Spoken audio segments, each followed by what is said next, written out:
So Doreen, do you mind telling us a bit about yourself, where you had your basic education all the way to your undergrad? Oh yeah, hello everybody. My name is Doreen Onye Anene. So yes, I'm a third year PhD student at the University of Nottingham.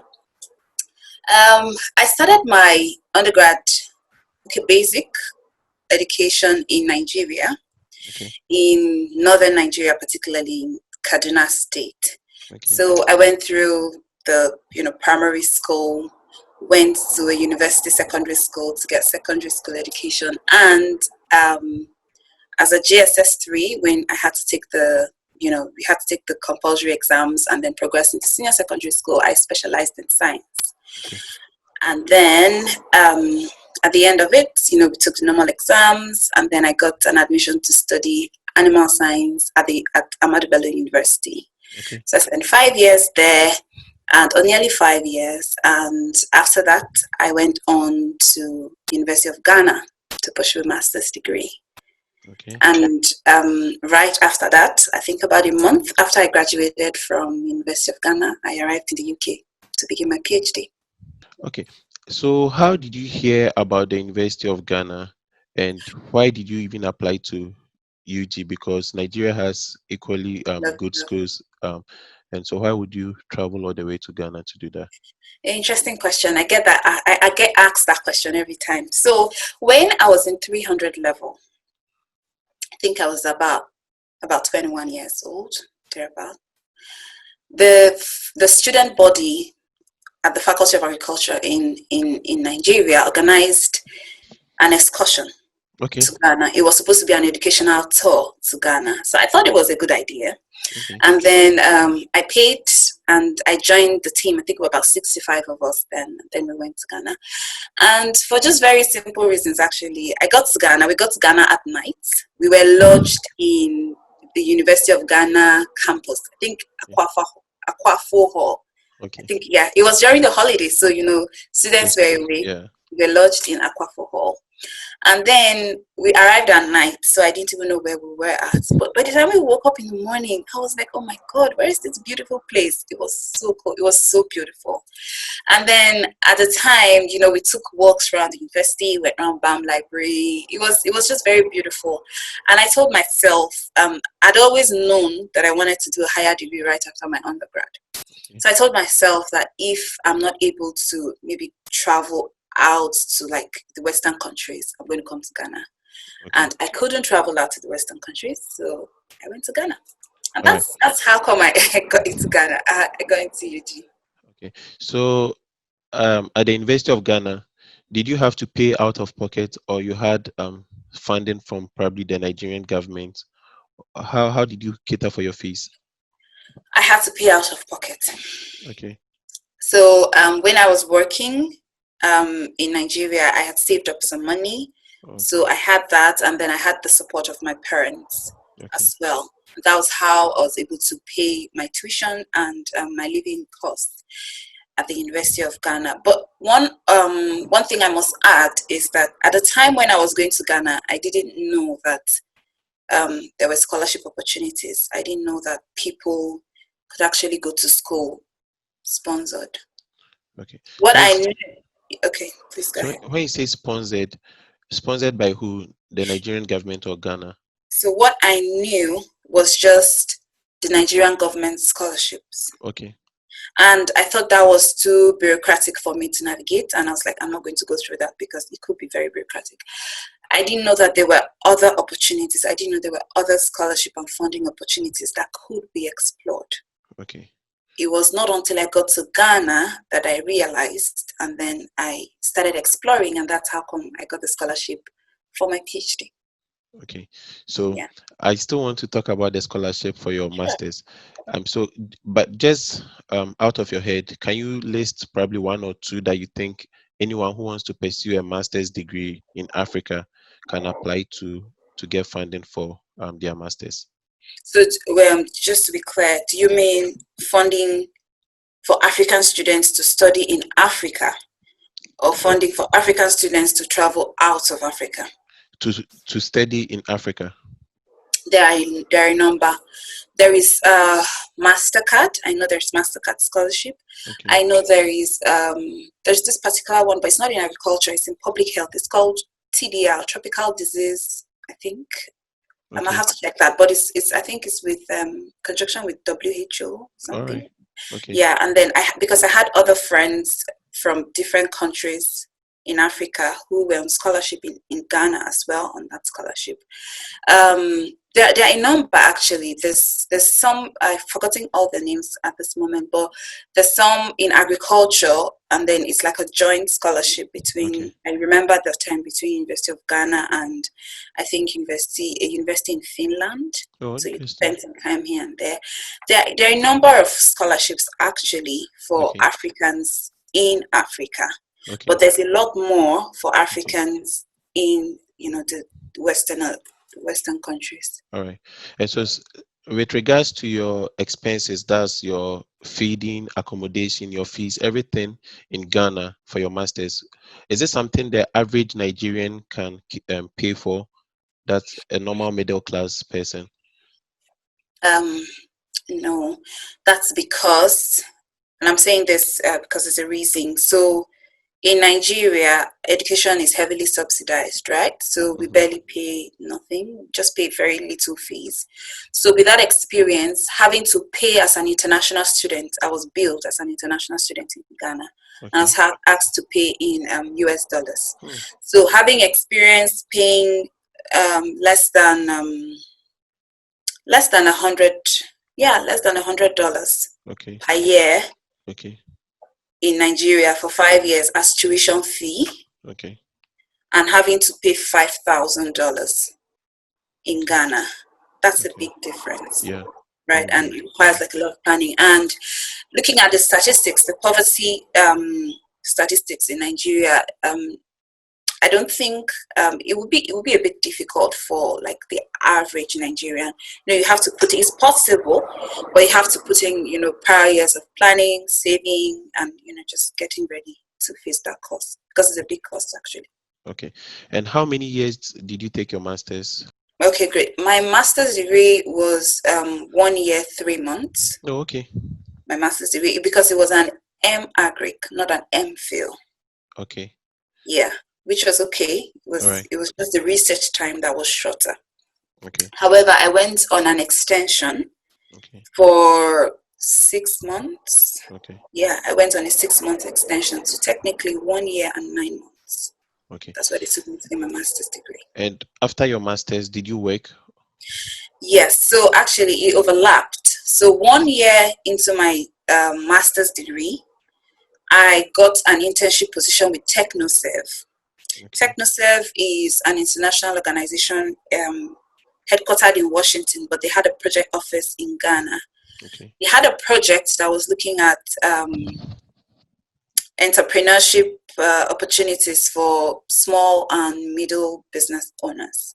Okay. And there was an opportunity to volunteer as a livestock consultant, so to Okay. speak. So I volunteered on that project for 2 months. And after my 2 months of volunteering, I got a role. Okay. Yeah, to work as a consultant on the project. And I worked on that role for 1 year. Okay. Yeah, so I was partly schooling and working as well. Oh, that's very nice. And Yeah. so after that, I guess you went into your PhD. You went for your PhD, right? Yeah, so I'll tell you the story. Into my working year, right? So I actually started working in January 2017. That's when I got my job. I volunteered from November until the end of December. Start Okay. of November to the end of December. That's 2 months I volunteered. Okay. And in January, I got a role. So I started working at TechnoServe in January. While I was volunteering in October, I applied for the scholarship Okay. that I'm on currently. Okay. I applied for a scholarship and I applied for a PhD admission. Remember, I hadn't graduated. Okay. And I hadn't graduated from my master's degree. I was still completing my thesis Okay. and I was working. So I applied for my PhD scholarship and I applied for PhD admission. And then I carried on volunteering. I was made a staff on the project. I worked. And then sometime in April, I got my scholarship and I got my admission. Okay. And then I worked until December of that year. That made it 1 year working on TechnoServe. And then I moved to the UK. Okay. So you said you did an M.Agric, not M.Phil Agric, right? Yeah. So that is to say that you do not need an M.Phil. You do not necessarily need research to be able to go into a PhD, right? So this is how it works. The difference between M.Phil and M.Agric is just the amount of time that you spend on research. So Okay. for you, we do the same courses. The Okay. modules are the same. It's just Okay. that for an M.Agric, you're giving 3 months to do Okay. your research, even though I extended by 6 months. But for an M.Phil, you have a year. Okay. 1 year to do your but in the grand scheme of things, if you ask me, I would say, I mean, you're going to do a PhD. Mm-hmm. If you're able to get some research experience while you're doing your master's, that's fine, but you may not technically need an MPhil to do a PhD. When you come out here, you'll see that there are lots of people who from their first degree they progress straight into into a PhD, and all they technically need is just 1 year. Maybe they're if studying an honors course. So if your course is like honors, then you really don't need to do a master's or an MPhil. Okay. And then what's the name of the scholarship you are currently on for your PhD? Okay, that's Schlumberger Faculty for the Future Foundation. So it is a teaching fund from Schlumberger. Schlumberger is an oil and gas company, renowned oil and gas company in the world. So they support women from developing countries to pursue PhDs and postdoctoral degrees in STEM fields. Okay. And it has to be in like very renowned universities. So you can come from any developing country in the world, but just ensure that you're pursuing a PhD or a postdoc in a STEM field, and your university where you want to pursue that degree must be a very high-ranking university in the world. Okay. That's all. All right. So in which school are you currently pursuing your PhD? University of Nottingham. However, it's more like a joint PhD, and then because I had to spend about 18 months at the University of Sydney in Australia. Okay. So so it's basically University of Nottingham and University of Sydney. Okay, so what does that mean? Does it mean you have 2 different supervisors? What does that mean? That you have a joint? Okay, so I'll explain this a bit further. So my the Schlumberger Faculty for the Future Foundation, right? Okay. They gave me the scholarship, and I arrived at the UK to start my scholarship. However, my project is being sponsored by an organization in Australia called Australian Eggs. Okay. Right, and just before I began my program, my supervisor had to move from Australia to the UK. So the project was set up in Australia, right? So that meant that I had to go over there to collect data, to do some work, do analysis, do lots of stuff over there. And that's why I had to go over to Australia. Well, that's very interesting. Yeah. And so what's your research in? What are you looking at? What are you looking for? And what's the whole topic about? Great. So I'll just tell you the topic, and then I'll try to explain it in layman terms, right? So my topic is basically, I'm trying to investigate the relationships between feed efficiency in layers, the egg producing chickens, to be clear. So I'm investigating the feed efficiency in layers, and then I'm trying to look at how it relates to hen performance, how it relates to egg quality, and how it relates to egg safety. Okay. Try to explain this. So feed efficiency is basically the amount of feed that you give to, the ratio of the feed you give to a hen, and the ratio of the feed given to the hen to the mass of the egg the hen gives back to you. Okay. So you want to give a certain amount of feed to a hen, and then get a certain amount of eggs from the hen. In a case where you give, say, 1 kilogram of feed to a hen and you get 1 kilogram of eggs from the hen, that's a perfect One. feed efficiency one. Okay. Here's where you give 2 kilogram of feed to a hen and then you get 1 kilogram of eggs. That's like 2:1, right? So Yeah. that's in between. Half. Yeah. So when you give 5 kilogram of feed to a hen and you get only 1 kilogram still, then there's a problem, right? Yeah. Because you're investing a lot and you're not getting as much. Yeah. Now, in a flock of hens, when you have, a flock of hens, say 5,000 hens, some of them are highly feed efficient. Okay. So they utilize the feed well and they give you Good returns. yes. Some others are poorly feed efficient. Okay. Now, this variation is quite salient, right? Especially with feed. So there are components of feed efficiency. I don't want to go into that so much. So we're investigating the hens individually, even though they're in a flock. Okay. Right? And then we're identifying this variation and then we're linking it to the quality of eggs. So it goes beyond just a hen giving you an egg. There are various parameters to determine the quality. Yeah. Right? So we're linking the performance of the hen. We're linking the performance of the hen to the quality that she's giving us. All right. Right? And then we're testing various things to see how safe it is in different environmental and biological conditions. Right. That's So very basically, interesting. that's what I'm doing. That's very interesting. Yeah. And also, I see that you're actually doing something for young girls in Africa. I don't know if it's Nigeria to be specific, but I know you're doing something for young girls to enroll in STEM-related courses. Can you tell me about this organization you founded and the aim, what this organization is actually about? Yeah, sure. I'm happy to. So the organization is called the STEM Bell. Okay. And it means STEM, of course, means science, technology, engineering, and mathematics. And Belle means a beautiful girl. It's a French word that means a beautiful girl. So the STEM Belle obviously means a beautiful girl in STEM, right? So we're trying to close the gap, the gender gap in STEM. Okay.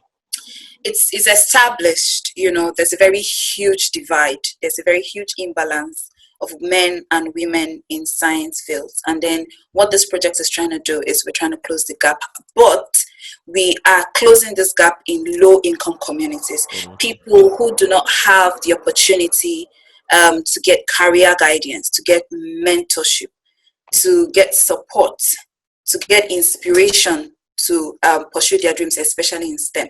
So we go to low-income communities and we carry out several programs, awareness creation, mentorship sessions. We have academic award schemes.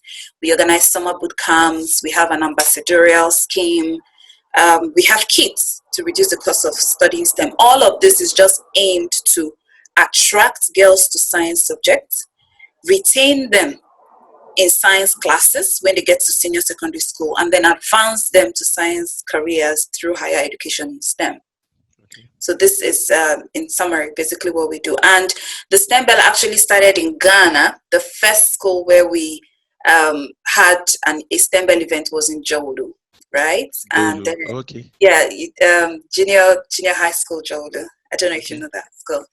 Yeah. And then after that, we started out in Nigeria, but we've also had events in Pakistan. So basically, we have our footprints in Nigeria, in Pakistan, and in Ghana.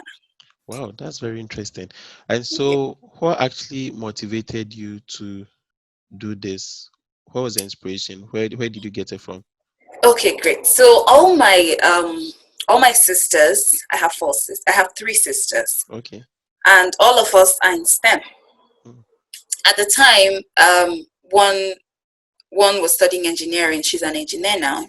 And another was studying physics. And then she's now a systems engineer. So, when we come home to, and we're talking, we just share experiences about how we have this number of girls in a class of 100 sometimes. I think in my sister who studied engineering, I think there were about 7 girls in a class of 100. Same Okay. thing with physics. And then even in animal science, even though it was a physical, it was a biological science degree, in animal science where I specialized, we had just a handful of girls compared to, the entire class population. And when I moved to Ghana, I got an internship opportunity I was to volunteer on a UN Women project. So it was a global champion for change project, but it was being championed by UN Women and Empower Women. And one of those on that volunteering program, we had to carry out like an on-site project. Okay. And since I was in a new country, I was like, okay, let me explore what obtains with regards to women in science. What stereotypes are being handed down? What's the word on the street for women about what's their perception about taking up careers in STEM? And then I went to Jowlu. Okay. And then I just played a game with them, and I was like, okay, I'm going to call out a course, and you tell me who should do that course, a man or a Oh, woman. okay. And then I started listing, I made sure it was randomized. I started mixing the courses, nurses, pharmacists, engineers, marine. See, I was listing everything out. And anyway, summarily, the perception of the girls at the time were that women can be teachers, nurses, bankers, Okay. and fashion designers, while the men should be the architects, the civil engineers, Okay. the computer scientists, and all the interesting courses. Not like the other ones are not interested. But Okay. for doctors, they thought that women and men could be doctors. Okay. But it was such a sharp divide, and it was just interesting to see that it was 2017 at the time, but people still had those stereotypes being handed over to them. And I'm not sure it has stopped yet. And after that first event, I just thought, no, we have to do something about it. And then I went back to them. I organized an awareness creation session. We had mentorships. I was at their speech and prize giving day. We gave them prizes for the ones that did exceptionally well in science subjects. We recognized them. We gave them prizes just to encourage them, to let them know that there's a place for them up Wow. there. So basically, that was what birthed the STEM bell, right? And then we have been growing. I mean, 3 years now, and we're doing okay. Oh, that's very nice. And Yeah. so, if you have any word of advice, any message for the young girls out there watching you, what do you want to say to them as your final message? If someone is also watching you who wants to pursue a career in science, the person wants to go into academia, go higher all the way to a PhD, what kind of message do you have for such people? Okay, I will start with someone who wants to carry on with a higher degree in STEM education. I'm going to say go for it. Have an open mind. You have to fling fear out of the window and go for it. There are opportunities out there. You just have to look carefully, and you have to you have to look carefully and very diligently, but there are opportunities. You have to search. You just have to, I don't know, create time and stay determined to find. You have to search. There are loads of scholarship opportunities online. I found my scholarship I'm on, it's worth 50,000 US dollars every year. Wow. And this is my 4th year on the scholarship. That's a huge investment. But I found it on the internet, specifically Scholars for Development, the website Scholars for Development. I tell people about it and they ask me, did you know anybody at Schlumberger? And I'm like, I had never heard of them before. So many people, especially in Nigeria, developing countries, still think that things that are on the internet are scams, and not everything is scam. There's real information there. That's how I found and I applied the very first time and I got in. It's very Wow. competitive, but put your best foot forward. Wow. So what I'm going to say to people is go online. There's loads of information.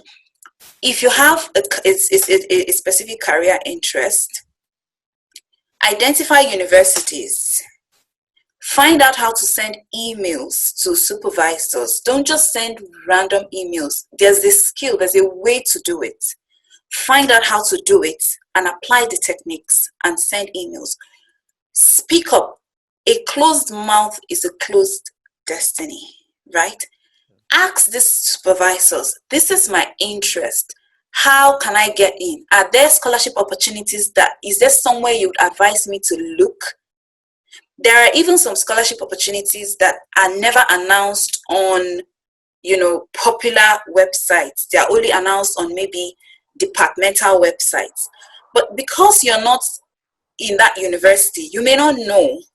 But when you speak and you ask questions, you send emails, you send requests, ask them questions, they will respond if there is any, right? It may take a bit of time. You need to put in the work, to be honest, but it pays. So to every woman or every lady who wants to, pursue a higher degree in STEM specifically, or even any other higher degree, just identify what you need to do, get ready, and then launch out. It will definitely bring in results. I've tried it and it worked. Now, for every young girl, I'm going to tell you this, and this could also apply to women. You can be everything that you want to be, either in stilettos or in steel toes.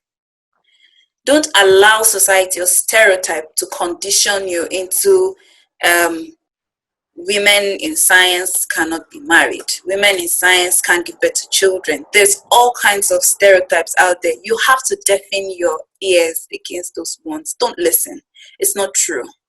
There are amazing women in science who are doing amazing things and have beautiful families and beautiful homes and are living life to their fullest. So you can do everything. It doesn't matter the shoe you're wearing. You can do everything wearing the two shoes, a stiletto and a steel toe. So please go for it. Right. That's Yeah. very great. And thank you very much, Doreen, for allowing me to have you on this program. I believe everything you've said would be in one way or the other an inspiration to someone who'd be watching it. So And thank you very much for coming. And it was very nice having you. thank you very much, Cyril. Thank you for this amazing work you're doing. Thank you very much. Thank you.